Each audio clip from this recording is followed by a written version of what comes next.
Hello guys! Welcome to Life Ridley! Ayan. Sinipag na naman ako maglagay ng mga kung ano sa mukha ko. Actually, ano lang naman to siya. Mix ng coffee, honey, at saka calamansi or lemon, kung ano yung meron kayo. Yan. Pang paano siya guys?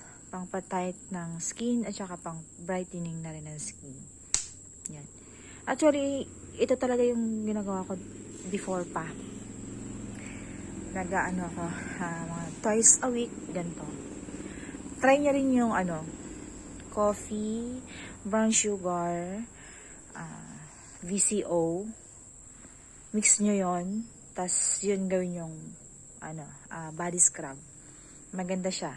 Promise. Maganda siya. So ngayon kasi, hindi ako masyadong naglalagay ng mga. Kasi nakakatamad. At saka alam na pag may mga kailangan kang puntahan. So, hindi ka talaga makakapag ganito. Nauna kung maaga ka pa dapat aalis ng bahay. So, hindi ka makakapag ganito. So, yun. Pagka may time lang, wala masyadong gagawin or walang ano. So, yun. Yan. O, diba? So, hintayin mo lang yan siya matuyo. Hintayin mo matuyo. Babad mo. Actually, hindi naman siya kahit mga 1 hour mo siyang ibabad. So, yun yung nagkalat pa sa liig ko. Kahit mga 1 hour mo siyang ibabad, okay lang naman. Hindi naman siya, sa skin. Mas maganda nga pag mababad mo siya ng matagal. So, yan lang. Try nyo lang.